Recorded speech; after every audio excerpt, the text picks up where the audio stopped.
Radio 2000 98.5 FM Community Program.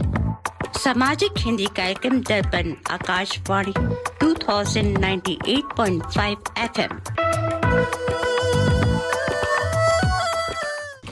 और आज हम आप लोगों के लिए एक मनोरंजक और ज्ञानवर्धक कार्यक्रम लेकर आए हैं। हमारे स्टूडियो में आज दो मेहमान भी हैं जो हिंदी लेखन और कविताओं में रुचि रखते हैं। उनसे हम कार्यक्रम के दौरान बात करेंगे।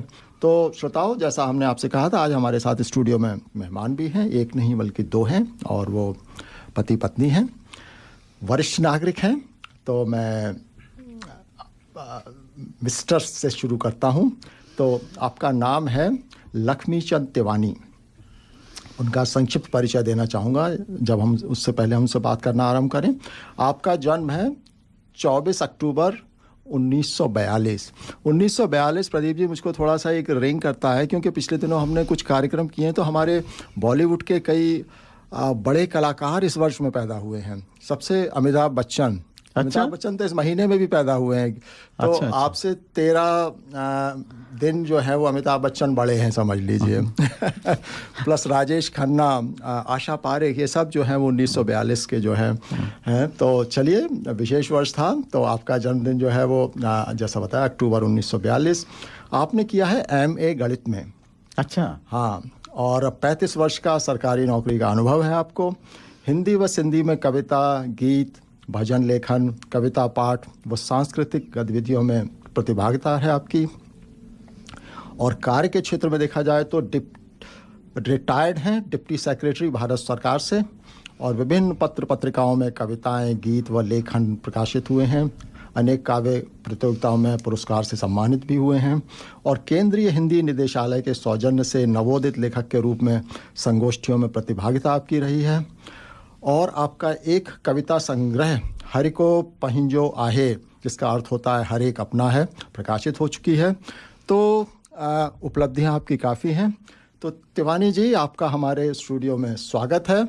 और मैं आरंभ करना चाहूँगा कि जिस दौर में हाई स्कूल पास को भी एक बहुत पढ़ा लिखा माना जाता था, उस दौर में आपने MA की पढ़ाई की, और वह भी गणित से। तो जाहिर है उस समय बहुत ही शिक्षित आप रहे होंगे अपने दौर के समय में। तो हमारे श्रोताओं को बताइए कि गणित पढ़ते पढ़ते आपका साहित्य और इसकी तरफ रुझान कैसे हो गया? बहुत इंटरेस्टिंग और वैलिड क्वेश्चन पूछा है आपने। अगर आप बिल्कुल ही शुरुआती चाहेंगे तो मेरा हिंदी में, तो आप विश्वास करेंगे कि मैंने हिंदी कितनी पढ़ी है। एलिमेंट्री हिंदी हाई स्कूल में, उस ज़माने में जिनकी हिंदी एक सब्जेक्ट नहीं हुआ करती थी, उनके लिए वो एलिमेंट्री हिंदी पास करना कंपलसरी था। सर्टिफिकेट में लिखा हुआ है also passed in elementary Hindi, bracket में कंपलसरी पेपर। आप कोई और भाषा भी पढ़ते हैं? हाँ जी। आप कोई और भाषा भी पढ़ते थे इसके अलावा? देखिए, ऐसा है कि सिंधी हमारी अच्छा मातृभाषा है। इंग्लिश को पढ़े बिना आप आगे बढ़ नहीं सकते, स्पेशली साइंस, मैथ्स। हाँ जी, मैथ्स में तो sine theta, cos theta, tan theta का हिंदी में कुछ ज़्यादा है ही नहीं इक्वलेंट। तो बाकी ये है कि मेरा शुरू से, जब मैं कॉलेज की लाइब्रेरी से भी जनरली हिंदी की फिक्शन की बुक्स इश्यू कराया करता था, उनमें देखिए हिंदी में मुंशी प्रेमचंद को अगर आप नाम नहीं कहें लेंगे तो हिंदी है ही नहीं, मैं ये समझता हूँ। उसके बाद उस ज़माने में एक गुरुदत्त, फिल्म वाला गुरुदत्त नहीं, एक लेखक गुरुदत्त हुआ करता था, और ये आपका बिमल मित्रा, ये मेरे फेवरेट ऑथर रहे हैं। इनकी तकरीबन सारी की सारी किताबें मैंने पढ़ी हुई हैं। तो ये मेरा मतलब एक किस्म का हॉबी कह लीजिए, हिंदी लिटरेचर की तरफ रुझान शुरू से रहा है। कॉलेज के स्कूल में तो हिंदी छूट गई, फिर कॉलेज में हिंदी से मेरा कोई वास्ता नहीं रहा क्योंकि साइंस सब्जेक्ट्स थे। लेकिन लाइब्रेरी में जितनी भी किताबें मैं लेता था वो हिंदी फिक्शन की लेता था। अच्छा, लक्ष्मी चंद तेवानी जी, हाँ जी। आप हमें ये बताइए, आपने ये सब कहाँ पर पढ़ा, किस जगह पढ़ा, कौन से शहर में, कहाँ के रहने वाले हाँ, हैं? हम बेसिकली दिल्ली की, देखिए 42 की बर्थ है, लेकिन 47 में जैसे ही पार्टीशन हुआ तो परिवार के साथ, मैं तो 5 साल का था तो दिल्ली में आ गए। तो हमारी पढ़ाई लिखाई नौकरी वगैरह सब दिल्ली में ही रही है। अच्छा, ये बताइए, थोड़ा सा पार्टीशन की बात कर लेते हैं। आपने कहा कि 5 साल के थे तब आ गए। हाँ। तो आपको बताया होगा आपके माँ बाप ने कि आप क्यों जा रहे हैं वहाँ दिल्ली? उसे नहीं, उसका एक्चुअली कुछ याद, थोड़े बहुत सीन याद आते हैं कि जब ट्रेन में कैसे सफ़र किया, या जब चेकिंग होती थी, सामान रखा जाता था, और जो कुछ थोड़ा बहुत, क्यों काफ़ी रिस्ट्रिक्शंस थे यहाँ ले आने के लिए, तो सामान की चेकिंग होती थी। जो 2-4 तब वो अटैचियाँ नहीं, वो थी एल्यूमिनियम के, वो होते थे, उनको खोल करके सिपाही लोग देखते थे। इतना याद है। फिर हम कुछ दिन अहमदाबाद में रहे थे जब तक हमारे फादर की जॉब वगैरह लगे पार्टीशन के बाद। तो आप पाकिस्तान में थे? पार्टीशन से पहले आप पाकिस्तान में पैदाइश है आपकी? कहाँ पर? पाकिस्तान में सब डिस्ट्रिक्ट नवाबशाह में रहे थे। अच्छा। हाँ, जो अब जो सिंध का हिस्सा है। अच्छा, तो आप दिल्ली आ गए वहाँ से? हाँ जी, अहमदाबाद वहाँ के से आ गए। थ्रू? उसके बाद फिर हम समझ लीजिए कि दिल्ली वाला हो गए हैं फॉर ऑल पर्पस। अच्छा। हाँ, मतलब 47 से जैसे ही आए हैं तो 1-2 महीना जो हम अहमदाबाद में रहे थे, फिर उसके बाद जैसे ही फादर की सर्विस दिल्ली में लग गई तो हम फिर दिल्ली में आ गए। फिर यहाँ हमारी पढ़ाई लिखाई हुई। कुछ तो स्कूलिंग हमारी ज़्यादा एक सिंधी स्कूल है। अच्छा। हाँ, दिल्ली में, उसका नाम ये गवर्नमेंट सिंधी हाई स्कूल, उसमें हुई थी। तो क्योंकि हाई स्कूल में मेरा सब्जेक्ट हिंदी नहीं था तो एलिमेंट्री हिंदी, लेकिन हमारी खुशकिस्मती समझिए कि जो एलिमेंट्री हिंदी पढ़ाने वाला टीचर मिला, I remember his name, Kaushik साहब थे।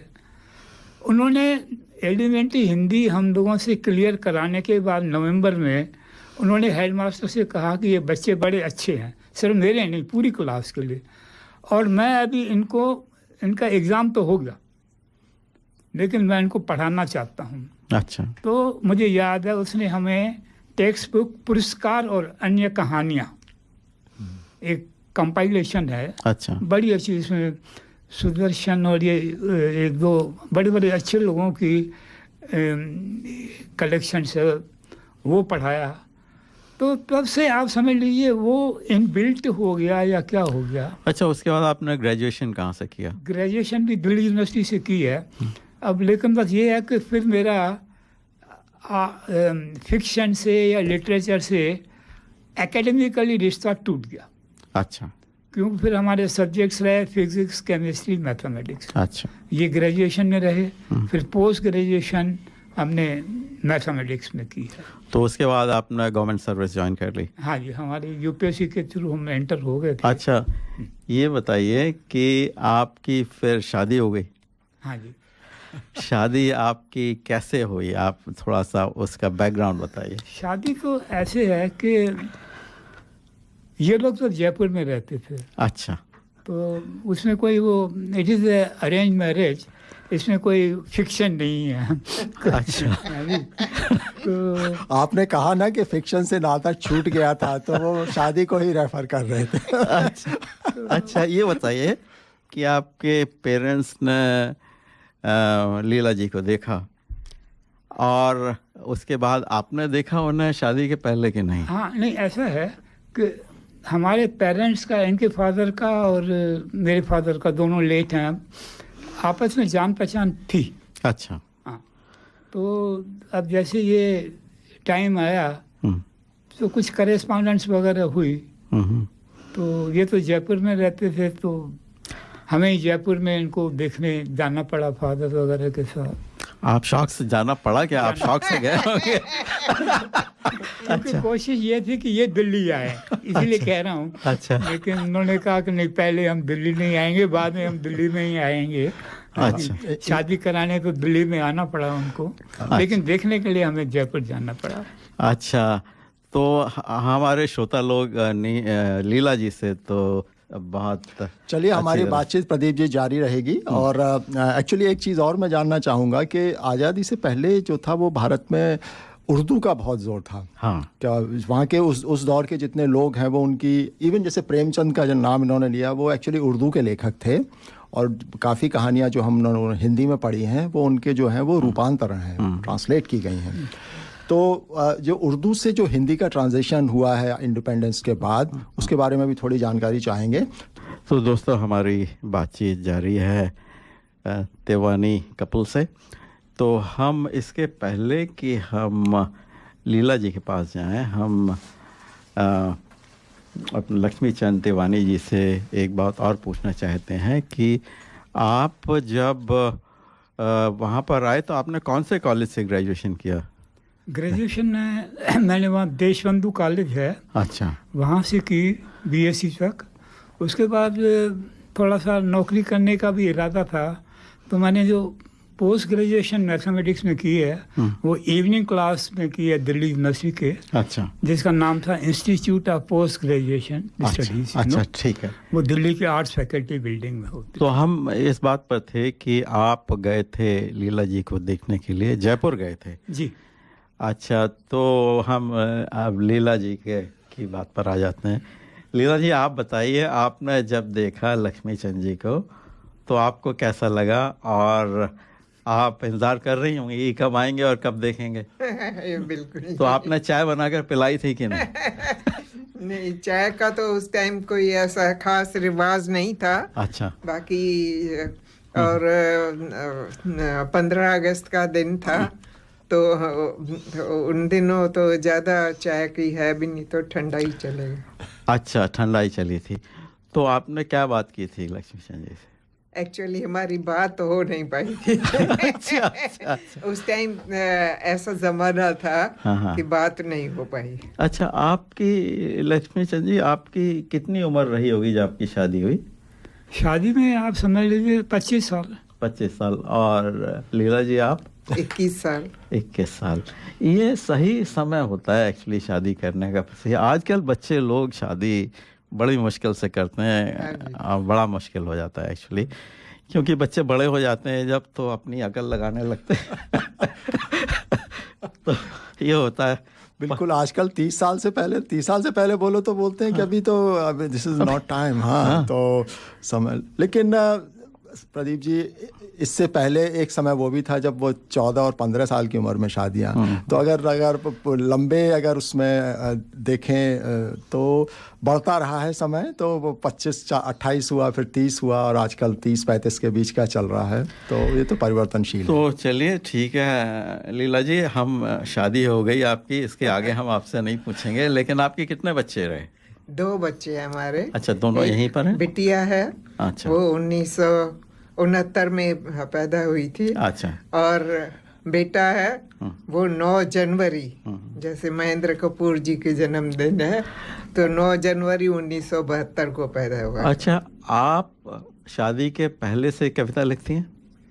मैं जब 7 साल की थी, यानी कि आज से 72 साल पहले, 72 अच्छा साल पहले, अच्छा, तो वो उन दिनों क्योंकि स्वतंत्रता तो हमें मिल गई थी, लेकिन स्वतंत्रता सेनानियों का अभी काम चल रहा था। अच्छा, तो हमारे घर के सामने रहते थे, आपने सुना होगा, उनका इतिहास में भी नाम है, मिस्टर मेठाराम खिलनानी। अच्छा, तो उनकी बेटियां और हम मिलके सब बच्चों को सिखाते थे।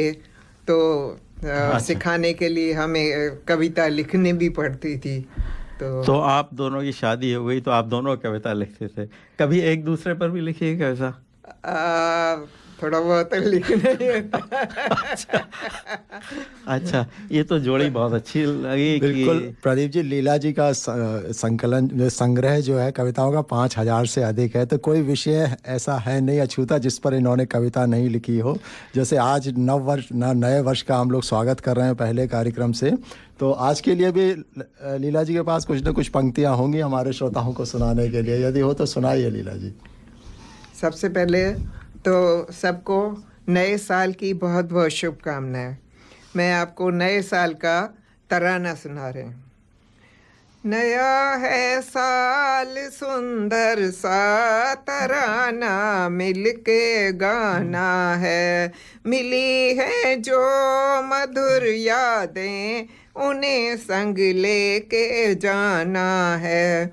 न मंदिर मस्जिद के झगड़े में अपनी ताकत खोएंगे, पढ़ा कर पाठ मानवता का सारे जग को जगाना है। नया है साल सुंदर सा तराना मिलके गाना है, नहीं है भेद कोई भी सभी को एक मानेंगे, सभी का एक ही दाता उसी के गीत गाना है।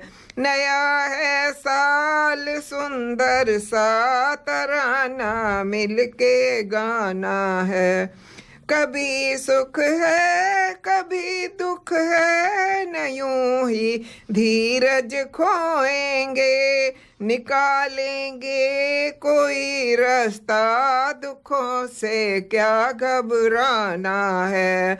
नया है साल सुंदर सा तराना मिलके गाना है। भले छाए घटा काली उजालों को बिछा देंगे, भले छाए घटा काली उजालों को बिछा देंगे, ये जीवन चलता जाएगा घटाओं को बताएंगे। नया है साल सुंदर सा तराना मिलके गाना है, मिली हैं जो मधुर यादें उन्हें संग लेके जाना है, उन्हें संग लेके जाना है, उन्हें संग लेके जाना है। बहुत बढ़िया, बहुत सुंदर, अति सुंदर। नव वर्ष में बिल्कुल एकता का सुंदर संदेश, और एक है तो नेक है। बिल्कुल बिल्कुल बिल्कुल बिल्कुल हमारे योगी जी का भी यही संदेश है। तो बिल्कुल 2025 की यही थीम है। तो लीला जी बहुत धन्यवाद, आपने इतना सुंदर हमारे श्रोताओं को नव वर्ष का स्वागत कराया। तो हमारी बातचीत जारी है तेवानी कपुल से। तो हम आपने अभी कविता सुनी, ये मिसेस तिवानी की, अब मिस्टर तिवानी का नंबर आता है। तो लक्ष्मी चंद जी, हमें एक अच्छी सी कविता सुनाइए अपने कलेक्शन से। जी, ये काफ़ी संयोग की बात है कि आपने सबसे पहले काल का पहिया भजन गीत सुनाया। मेरी भी जो आज कविता है, स्वागत 9 वर्ष का करना है, कुछ उसी तरीके की है। लेकिन जैसे कि एक कवि टिप्स देता है, डिटेल्स तो हर एक इंडिविजुअल थोड़ा को, माइक के पास आ जाइए, डिटेल्स तो हर इंडिविजुअल को आगे वर्कआउट करने होते हैं। बिल्कुल। कविता कहता हूँ, जो कल था है वह आज नहीं, जो कल था है वो आज नहीं, जो आज है कल न रहेगा निश्चल, है रूप बदलती नित्य मही, कब कौन रहा है यहाँ अटल, कब कौन रहा है यहाँ अटल। अब जब वर्ष पुरातन जाएगा, अब जब वर्ष पुरातन जाएगा, 9 वर्ष का हर्ष उदित होगा। उस वर्ष में थे जो हताश व्यथित, 9 आशा से वे होंगे मुदित, 9 आशा से वे होंगे मुदित। कुछ नए लक्ष्य लक्षित होंगे, कुछ नए लक्ष्य लक्षित होंगे, संकल्प नए अंकित होंगे। बिखरे हुए कुछ मुक्तक हाथों से कुछ नए रतन संचित होंगे, कुछ नए रतन संचित होंगे।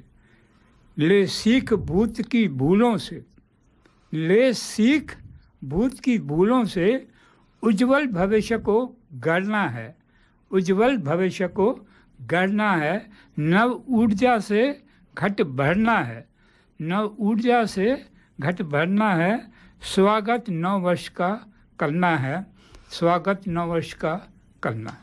बहुत सुंदर, बहुत सुंदर। जी, ये तो बहुत ही सुंदर कविता है जो कि हमारे एक चलिए मेहमानों से बातचीत जारी रखते हैं। तो आप लोगों का क्या भारत में, आप लोग तो भारत में भी रहते हैं, आजकल यहाँ एक विजिटर के लिए की तरह से आए हुए हैं, आपको यहाँ पे मूल रूप से क्या परिवर्तन दिखाई देता है? सामान्यतः सवाल हम सारे विजिटर से पूछते हैं, लेकिन हम यहाँ के श्रोताओं के लिए जानना चाहते हैं कि जो लोग बहुत समय से भारत से जुड़े हुए नहीं हैं, उनको पता चले कि भारत में क्या प्रगति हो रही है और यहाँ पे क्या चीज़ ऐसी है जो और बेहतर की जा सकती है ताकि यह एक बेहतर स्थान बन सके। तो लक्ष्मी चंद जी, आप बताइए। देखिए, जैसे कि आपने अभी उदाहरण दिया था कि काफ़ी कुछ आगे बढ़ रहे हैं हम, और मतलब सिर्फ एक चीज़ नहीं, आप देखिएगा ग्रीन एनर्जी है, उसमें हम काफ़ी प्रोग्रेस कर रहे हैं, और ये जो आईटी है, आईटी सेक्टर जो है, उसमें तो तकरीबन हम नंबर 1 हो गए हैं।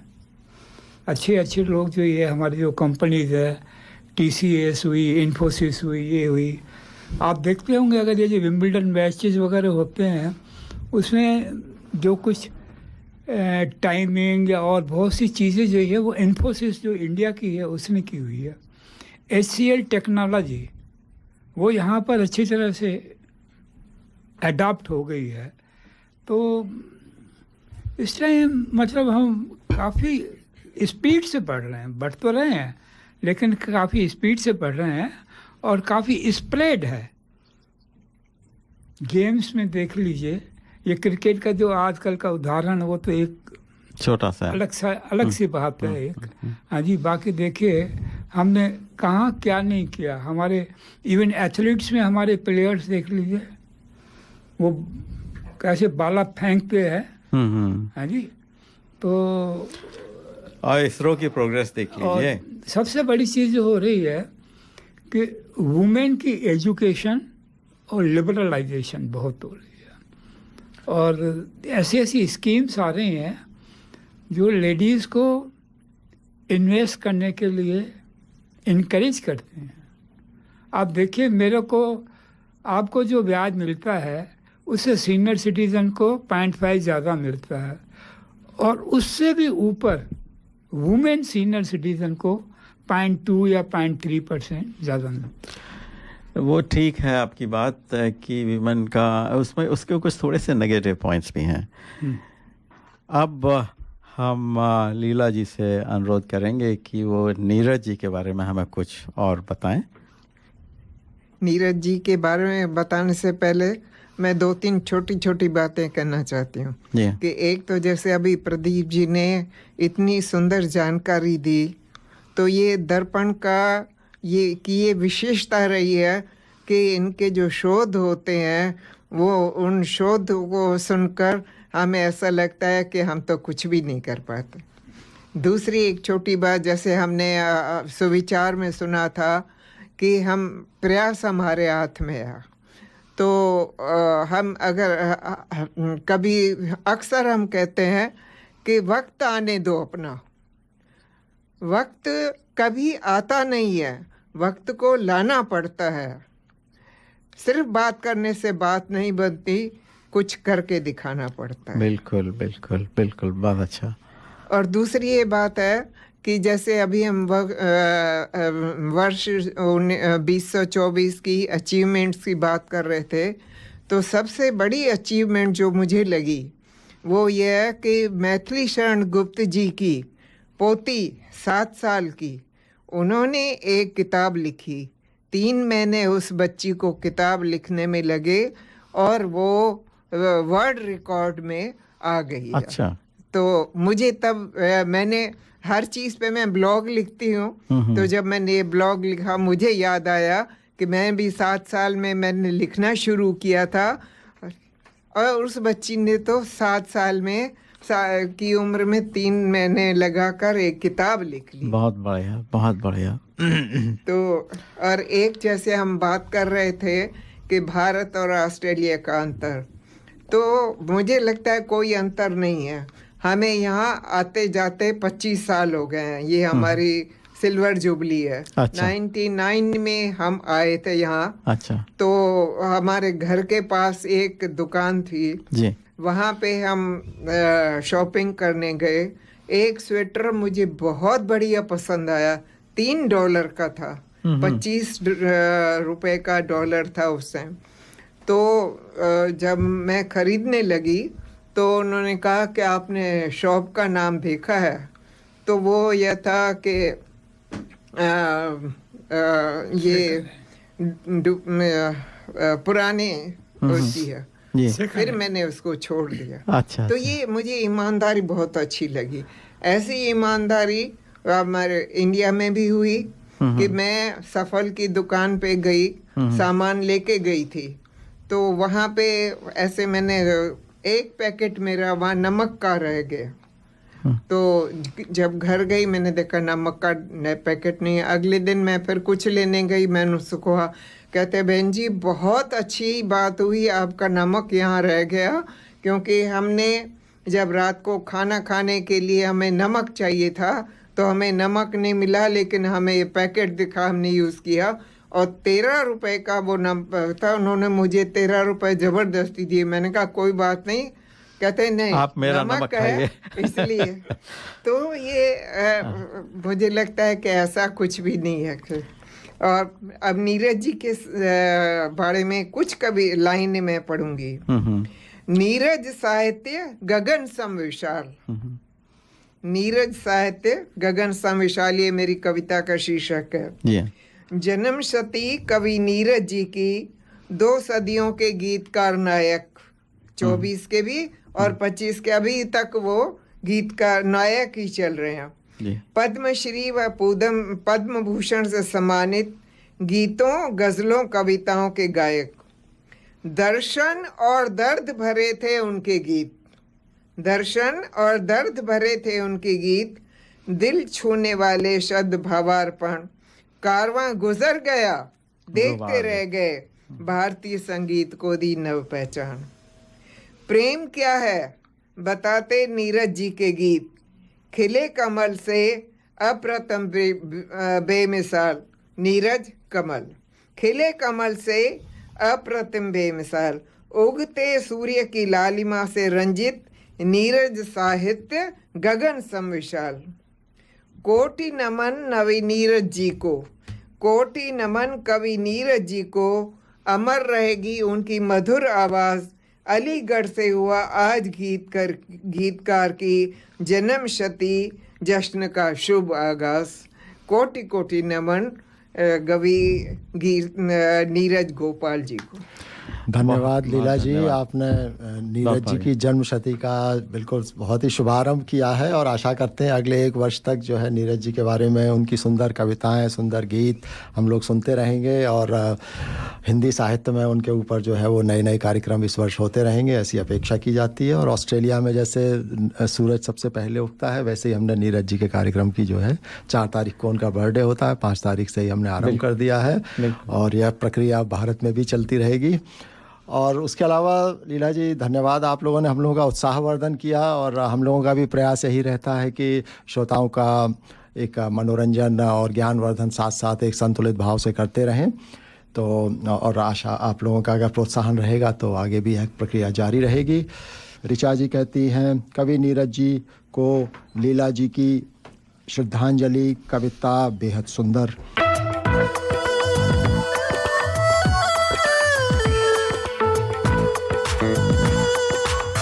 You have been listening to The Hindi Show